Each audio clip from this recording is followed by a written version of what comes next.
All right. Good afternoon, everyone. Here's hoping that the power doesn't go out with the storm. On a related note, did you know that it hit 91 degrees in the Arctic yesterday? Good times. Today, the Secretary General launched the policy brief on education during COVID-19 and beyond. In a video message, the Secretary General stressed that education is the key to personal development and the future of societies. He noted that in mid-July, schools were closed in more than 160 countries, affecting over 1 billion students. The Secretary General said that despite the delivery of lessons by radio, television, and online, and the best efforts of teachers and parents, many students remain out of reach. Learners with disabilities, those in minority or disadvantaged communities, displaced and refugee students, and those in remote areas are at highest risk of being left behind. The Secretary General emphasized that we already faced a learning crisis before the pandemic. Now we face a generational catastrophe that could waste untold human potential, undermine decades of progress, and exacerbate entrenched inequalities. The policy brief calls for action in 4 key areas. The first is reopening schools once local transmission of COVID-19 is under control. The second is prioritizing education and financing decisions. The third is targeting the hardest to reach, and the fourth is related to the future of education.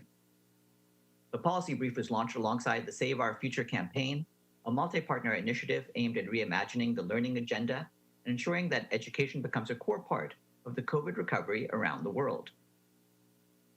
In a statement we issued last night, the Secretary General strongly condemned the heinous attacks against civilians last Friday and Sunday in the Lac province of Chad and the far north region of Cameroon. The attacks led to the killing and abduction of many civilians, including women, children, and displaced people who had fled violence. Those responsible for these atrocities must be held accountable. International human rights law and international humanitarian law must be fully respected, and all civilians in Cameroon and Chad must be protected.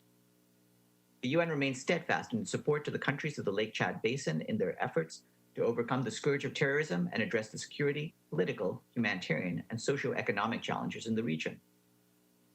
Turning to Yemen, our humanitarian colleagues report that heavy rains caused severe flooding in several parts of Yemen. The worst affected areas are in Abyan, Marib, Amran, Sada, Al-Jauf, Ib, and Al-Daleh governorates. More than 10,000 displaced people who have been living in temporary shelters were again displaced by the floods, which also destroyed homes, relief supplies, and other property. Casualty estimates are not yet available. The UN and humanitarian organizations are currently working to assess the situation and mobilize emergency assistance, including relief items for displaced families. Yemen has experienced heavier than usual rains this year, which is worsening an already catastrophic humanitarian situation that includes the growing risk of famine, the devastating impact of COVID-19, and other challenges. More rain is expected in the coming days. To date, the Yemen response plan is only 21% funded. Cuts to donor funding are forcing core programs to close or reduce support across sectors, including food, water, health, and nutrition. We remain concerned about the safety and protection of more than 4 million civilians in northwestern Syria, 2.7 million of whom are internally displaced, following reports of airstrikes and shelling in the past few days. Yesterday, local sources reported airstrikes impacting 3 communities in Idlib Governorate, as well as 1 community in northern Latakia Governorate. As a result of airstrikes, 3 people were reportedly killed and 7 injured in Bench in Idlib Governorate. The UN calls on all parties to heed the calls by the Secretary General for a full ceasefire as an essential measure to enable communities to tackle the COVID-19 pandemic. The UN also continues to remind all parties and those with influence over them of their obligation to protect civilians and civilian infrastructure as required by international humanitarian law and international human rights law. In the Philippines, the United Nations and our partners today launched the largest international humanitarian response plan in the country since Typhoon Haiyan in 2013. The Humanitarian Country Team COVID-19 Response Plan, which calls for $122 million, focuses on providing critical health and humanitarian assistance to the 5.4 million poorest and most marginalized Filipinos living in poor, densely populated urban areas. It also prioritizes the safety and well-being of women and girls. The resident coordinator and humanitarian coordinator, Gustavo Gonzalez, said that our role is to make the best use of our global knowledge and resources to join the government's efforts to contribute to the safety and well-being of the Filipino people. So far, more than 30 million people with messages on COVID-19 prevention and access to services. More than 4 million people have received healthcare services, and more than 620,000 people have received water, sanitation, and hygiene supplies. There's more on this online. In a note we issued yesterday, we reaffirmed that the United Nations is cooperating fully with the Colombian authorities responsible for determining with certainty the cause of death of Mario Paciolla. The verification mission, with all necessary support from UN headquarters, has responded to all requests for assistance. This has included the lifting of immunities to permit interviews with colleagues of Mr. Paciolla, and through facilitating all requests to review personal effects and work equipment as part of the investigation. We've also been in close communication with the government of Italy through its embassy in Bogota and its representation at the United Nations in New York. It's through this cooperation with the relevant investigations that the UN can best contribute to what all concerned wish to see, that the circumstances of Mario Pacciolla's death are fully clarified. While awaiting the results of these investigations and cooperating fully with them, we do not intend to comment about the details of the case or speculate about the outcome of the investigations, as it would be inappropriate to do so. Earlier today, the Convention on the Worst Forms of Child Labor has reached universal ratification. The convention was adopted 21 years ago. Guy Ryder, the head of the ILO, said that this reflects a global commitment that the worst forms of child labor, such as slavery, sexual exploitation, the use of children in armed conflict, or other illicit or hazardous work that compromises their health, morals, or psychological well-being, have no place in our society. The ILO estimates there are 152 million children in child labor, 73 million of whom are involved in hazardous work. The COVID-19 pandemic now brings the risk that years of progress will be reversed, leading to a potential increase in child labor for the first time in 20 years, unless action is taken. And in case you were wondering, the convention received universal ratification when the Kingdom of Tonga deposited its instruments earlier today. The UN Children's Fund, UNICEF, has warned that children living in the coastal areas of Central America and the Caribbean could face the additional threat of catastrophic storms as the 2020 hurricane season moves into a more active phase. UNICEF is especially concerned that a powerful storm could severely undermine ongoing efforts to stop transmission of COVID-19. The virus could spread easily in crowded emergency shelters where physical distancing would be difficult to ensure. At the same time, existing control measures like hand washing could falter if essential water, sanitation, and health infrastructure were to be damaged or destroyed. Across the region, UNICEF is working to support hurricane preparedness efforts and public health responses through education, community outreach, and technical support to governments. UNICEF is also supporting the Safe Schools initiative across 18 countries in the Caribbean to protect students and educators from natural hazards, and it is pre-positioning life-saving supplies to reach thousands of children in the region. And today, the UN Refugee Agency, UNHCR, announced the appointment of South Sudanese track and field athlete Yek Pour Biel as their newest Goodwill ambassador. A refugee, Pour was forced to flee the conflict in South Sudan in 2005, journeying alone to Kakuma refugee camp in Kenya when he was only 10 years old. Growing up in Kakuma, Pour devoted himself to athletic training. He began running competitively in 2015 before becoming part of the first refugee Olympic team at the Rio 2016 Olympic Games. In his new role as Goodwill Ambassador, Pour will continue to advocate for the rights of the displaced while pursuing his training to be on the refugee Olympic team in Tokyo 2021. And that is it. I've made it through the initial part of the briefing while still having power, although I see a hurricane raging more or less outside my door. So I will now turn to the chat and see what questions you have. I believe we have a question from Iftikhar. Iftikhar, you're on. Thank you, Steph. I hope we escape this storm. It is also hitting my windows. My question is, tomorrow will be 1 year of Indian annexation of Jammu and Kashmir that violated international law and UN resolutions, as well as of the military lockdown that followed the Indian action. Since then, the UN High Commissioner for Human Rights have issued reports of situation in the disputed state and called for lifting of the siege, full restoration of communication links, and an end to the human rights abuses in his In his comprehensive statement on August 8 last year, the Secretary General spoke of applicable UN Security Council resolutions which call for exercise of Kashmiri people's right of self-determination and drew attention to the bilateral agreements between India and Pakistan on the issue. The UN chief also called for avoiding steps that could affect the status of Jammu and Kashmir. Well, sir, nothing much has changed in the Indian occupied Kashmir, but reports continue to pour in about continuing violence about Kashmiri civilians. Does the Secretary General have any comments on this occasion? Well, thank you, Fikar, for going through the record of the things that the Secretary General and the High Commissioner for Human Rights in particular have said about this. The positions that we articulated at the time still stand, and so the concerns that we've had about this remain the same as we have previously said. And now, Toby, a question from Toby at NHK. Hi there, Farhan. Can you hear me okay?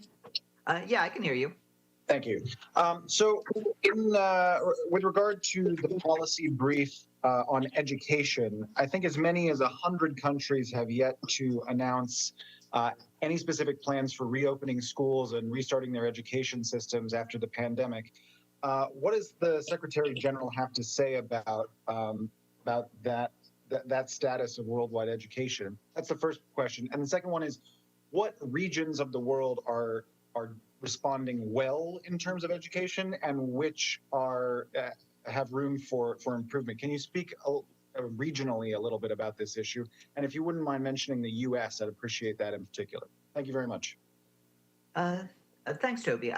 Basically, I don't want to go beyond what the report itself contains. It's actually fairly thorough, and it does describe the situation in various regions. So I'd leave you to that. The basic point is, of course, there's two challenges. One is the challenge of dealing with the pandemic and making sure that everyone's safety is ensured. And the second challenge, of course, as we're pointing out here, is to make sure that the education, the minds, and the development of the young are not harmed by the pandemic and the lockdowns. So these are balances that different leaders have had to strike, different school systems have had to strike. Where we stand is that we prepared in the report. You see the various guidelines that we have, and the four basic goals that I articulated at the top of this briefing. And so that is the sort of consideration we want leaders, not just governments, but school officials, communities to bear in mind as they try to deal with this question, and that is a challenge everywhere. Certainly, it's a challenge in the U.S., as you mentioned, but across the board, this is a balance we'll have to strike and make sure that the educational opportunities of the current generation are not harmed in any long-lasting fashion from what is a clear crisis posed by the pandemic. Okay, Nabil Abisab. Hi, thank you, Farhan. We have breaking news coming from Beirut today. Do you have any information about the explosion or multiple explosions that took place in Beirut? Also, a lot of buildings have damages because of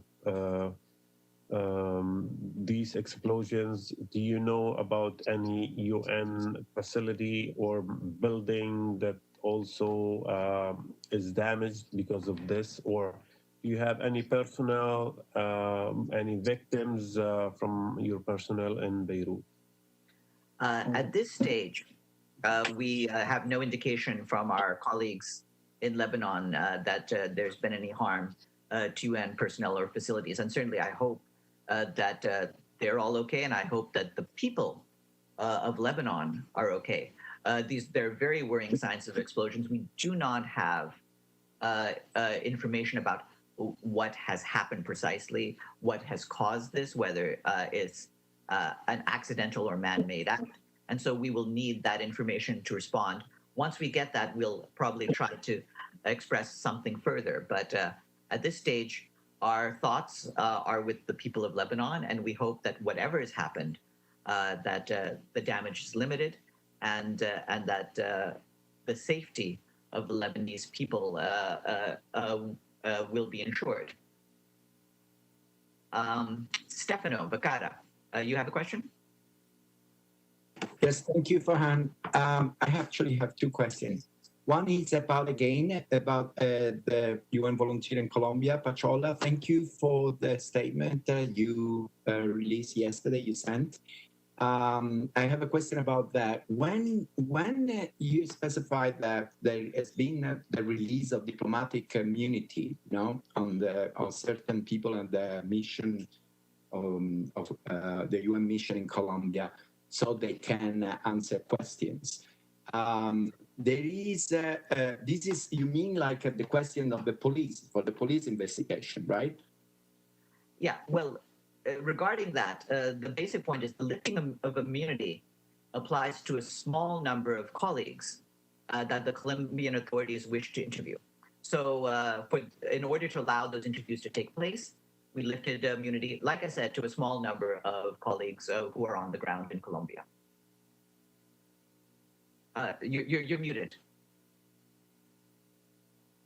And on that, I have a question, because through the story from his mother, from his some colleagues, we find out that Mario Paciolla was worried for his relationship with certain colleagues, and he's said at one point that one of them called him a spy. So I'm asking you, did the UN find out who is this particular member of the mission in Colombia who called few days before his death, the member, Mario Paciola's a spy? Did you find out? Well, I think the note we put out yesterday puts it well in terms of the fact that we have provided the necessary cooperation, including to the Colombian authorities. But we're not going to speculate or offer any comment on the substance of the investigation as it proceeds. I personally don't want to do anything that would hinder the investigation, and I don't think putting speculation out there will be helpful to the conduct of this. We'll see what the authorities come out with once they've completed their work. They've certainly received the information that we can provide, and we'll see where they go with that. Okay. Again, you're muted. Stefano, you're muted one more time. I have a question on another subject, but I want to leave that, to my colleagues first, and then eventually I will ask. Okay, I'll go back to you then. Michelle Nichols, you have a question? Thanks, Farhan. Nabil has actually already asked my question. All good, thank you. Okay, great. And I know a number of you are also concerned about what's happening in Lebanon, and whenever we have further details, we'll try to see what sort of response we can have. Gloria Starkins. Yeah, very well. Going back to when Pastrana was president, they know what they're doing. And if they're investigating, they need to go to secret people, the in crowd, to get the gossip from everybody. They've got to undercover agents working and whistleblowers. So not all of this can be public knowledge at this point. Some of it has to be under the radar. But I believe that certainly the people examining the situation, the family of Mario Paciolla and you, should be, at the moment, give it a little time to get to the center of what really is the truth. It's not going to come out overnight. It will come out. It always does. Thanks very much for your input. Yes, we'll certainly do our best to be patient, and we'll also try to communicate what we have once we have something more. And I believe with that, we'll turn the floor back over to Stefano. Thank you, Gloria, for your input.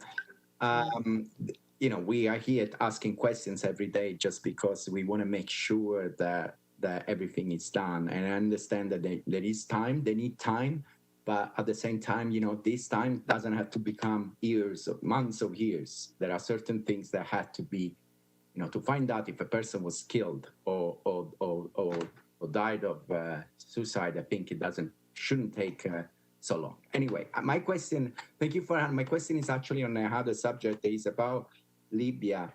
And I would like to know if the Secretary General, he's in this hours more concerned than usual.